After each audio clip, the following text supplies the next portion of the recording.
La máquina del tiempo es una novela de ciencia ficción del escritor británico Herbert George Wells, publicada por primera vez en Londres en el año 1895 por William Heinemann.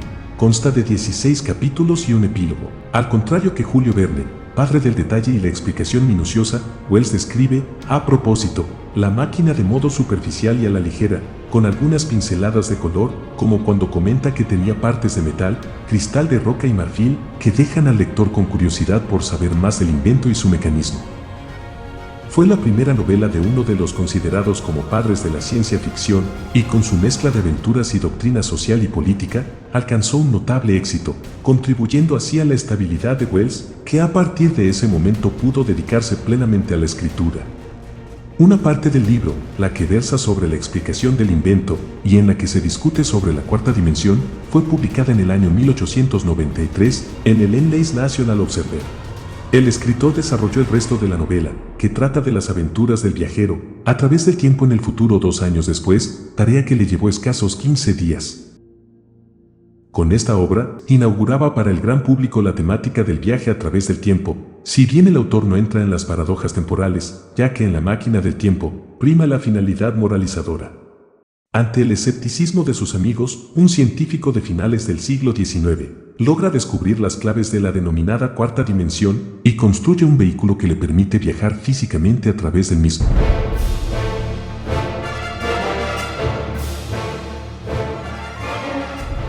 Mientras tanto, sus amigos se reúnen en su casa, pero en una ocasión el anfitrión no aparece. Luego de esperar un rato, sus amigos lo ven entrar en un estado calamitoso.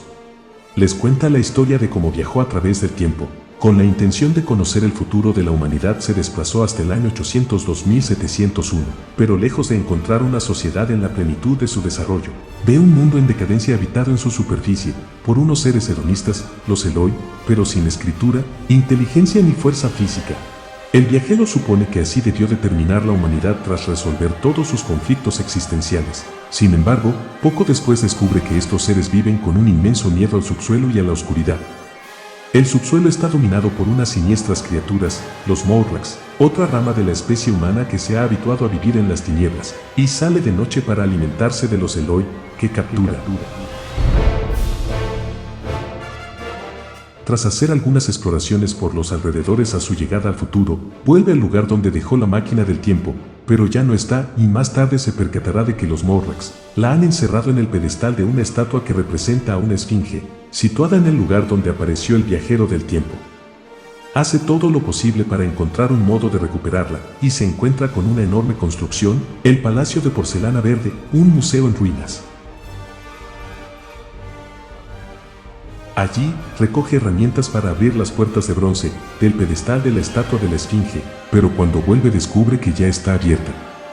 Entra en ella, encuentra su máquina y descubre que todo fue una trampa, pero escapa con su máquina antes de que los Morlocks lo capturen. Tras abandonar esta era, el protagonista continúa su viaje avanzando aún más en el tiempo, hasta llegar a la desaparición de la vida en el planeta Tierra y finalmente, la extinción del propio Sol. Exhausto y atemorizado, vuelve a su época y le cuenta la historia a sus compañeros. Nadie cree su historia, pero el narrador regresa al día siguiente y ve cómo el viajero toma ciertas cosas de su laboratorio, entre ellas una cámara y parte hacia el futuro. El narrador, presente en la fuga del viajero, comenta que aquello ocurrió hace más de 3 años. Al final del relato afirma que continúa esperando al viajero.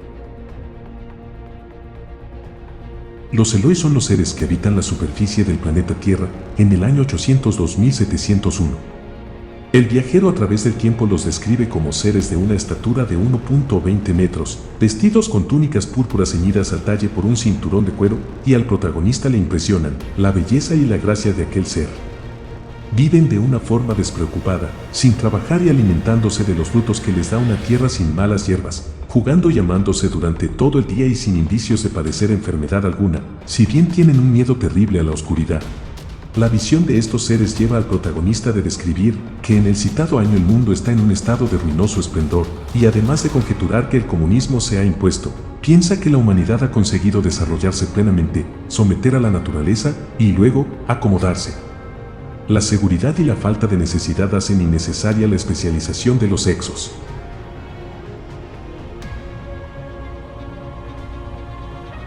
Veena es una Eloi a la que el viajero a través del tiempo rescata, cuando está a punto de ahogarse, gesto que agradecerá acompañando al protagonista a todas partes, salvo cuando se adentra en los territorios temidos por estos seres. El aventurero agradecerá la compañía de este personaje, y pronto se creará un vínculo afectivo entre ambos, gracias a las continuas muestras de ternura de Veena, uno de los pocos comportamientos elogiables en el Nuevo Mundo, en el que la vida de los demás no parece tener mucho valor, y en el que la única forma de enfrentarse a los miedos es aglomerarse en lugares aparentemente seguros. No se deja explícito el destino de ella en un aparente ataque de los Morlocks. El autor deja en imaginación lo que pudo suceder con ella. Los Morlocks. Si los Eloi son gráciles, vegetarianos e inofensivos, los otros habitantes del planeta, los Morlocks, se caracterizan por su fealdad y su ferocidad. Era de un blanco desvaído, y que tenía unos ojos grandes y extraños de un rojo grisáceo, y también unos cabellos muy rubios que le caían por la espalda, dice el viajero cuando tropieza por primera vez con una de estas criaturas, sobre las que a continuación apunta. Aquel ser se asemejaba a una araña humana. Habitan el subsuelo del planeta, en total oscuridad, por lo que tienen unos ojos de un tamaño normal y muy sensibles y tienen una serie de pozos de ventilación que les permiten salir al exterior de cacería en las noches, sin luna. Y es que, a diferencia de los Eloi, los Morlocks son carnívoros y, según adivina el protagonista, el plato básico de su dieta son los Eloi, lo que justificaría su miedo a la oscuridad.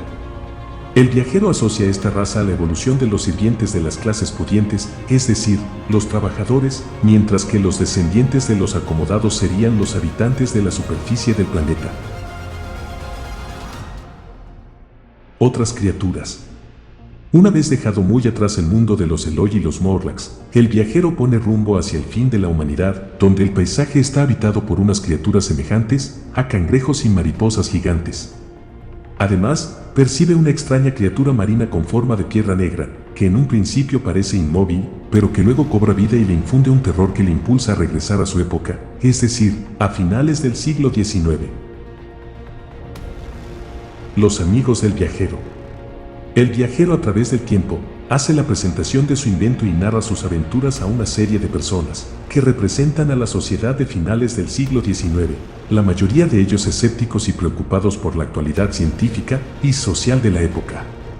Entre estos personajes está Philby, un personaje polemista de pelo rojo, un psicólogo, un corregidor, un doctor y varios periodistas, entre otros, así como el propio narrador transcriptor del relato. Comentario. Se trata de una novela del género de ciencia ficción, a la vez que una novela de tipo alegórico, lo primero porque plantea la existencia de un mundo físico, al que se accede por medio de un artilugio científico, la propia máquina, a la vez que la integración, lo cual llama la atención en el autor, de teorías de diferentes ramas del saber humano, habla de comunismo, de visiones catastróficas tomadas de astrónomos y geólogos, de la teoría darwinista, de la evolución, etc., y lo segundo por la intención doctrinal de la obra, moralizante y que tiene mucho peso en la obra. Así, la novela de Wells queda abierta a diferentes interpretaciones, aunque la más común es la que ve esta obra como una llamada de atención a la responsabilidad de los hombres en el devenir de la humanidad. Llevando las cosas al extremo, las diferencias entre la clase obrera y las clases pudientes podría desembocar en un futuro lejano en el mundo retratado en el libro, con dos degeneraciones de los hombres sin cualidades humanas y enfrentadas entre sí. Una ley natural que olvidamos es que la versatilidad intelectual es la compensación por el cambio, el peligro y la inquietud. Un animal en perfecta armonía con su medio ambiente es un perfecto mecanismo. La naturaleza no hace nunca un llamamiento a la inteligencia, como el hábito y el instinto no sean inútiles. No hay inteligencia allí donde no hay cambio ni necesidad de cambio. Solo los animales que cuentan con inteligencia tienen que hacer frente a una enorme variedad de necesidades y de peligros. En relación con lo anterior, cuando el viajero y sus colegas conjeturan sobre lo que se encontraría en un viaje al futuro, más de uno se muestra convencido de que se toparían con una sociedad comunista plenamente desarrollada. De hecho, tal es la creencia del viajero poco después de bajar del vehículo. Llama también la atención la pérdida de lo que comúnmente se llama cualidades humanas. Esto se ve especialmente en el episodio en el que Veena padece un calambre mientras está tomando un baño, y a pesar de sus gritos de desesperación, sus semejantes no hacen nada por rescatarla. Lo mismo sucede con la inteligencia, que parece haberse desvanecido, o la valentía, ya que la nueva especie parece del todo incapaz de enfrentarse con sus enemigos. El hombre no había seguido siendo una especie única, sino que se había diferenciado en dos animales distintos. Las graciosas criaturas del mundo superior no eran los únicos descendientes de nuestra generación, sino que aquel ser, pálido, repugnante, nocturno, que había pasado fugazmente ante mí, era también el heredero de todas las edades, escribe Wells en el capítulo 8 respecto a los otros seres, los Morla. Otro aspecto destacado de la máquina del tiempo es el del fin de la humanidad, un aspecto sobre el que Wells era pesimista a la hora de escribir la novela porque, como recordará en un prólogo con motivo de una reedición, los geólogos y astrónomos de aquel tiempo nos decían las más escalofriantes mentiras sobre el inevitable enfriamiento del mundo y la pérdida de la vida y la desaparición de la humanidad que iba a traer como consecuencia. El novelista señala que aquellos expertos profetizaron que el exterminio de toda la gama de la vida iba a sobrevenir en 1.000.000 de años o acaso menos, predicción que coincide con la secuencia temporal de la novela. Así, en su primera parada el viajero deja patente el clima cálido que predomina, la Tierra entera se había convertido en un jardín, dice, y atribuye este hecho a que algún planeta ha sido absorbido por el Sol. Avanzando en el tiempo el viajero encuentra un paisaje muy diferente, con la Tierra reposando, con una de sus caras vuelta hacia el Sol, un astro que va atrayendo al planeta. Como curiosidad, no está de más destacar que, al igual que Wells, hiciera con la Guerra de los Mundos, donde fantaseó con la idea de imaginar la devastación de lugares familiares, en la máquina del tiempo tiene la posibilidad de imaginar cómo serán esos mismos paisajes en un futuro lejano. Esperamos te haya gustado el video. No olvides suscribirte y activar la campana de notificaciones, para no perderte ni uno solo. Nos vemos en el próximo video. Saludos.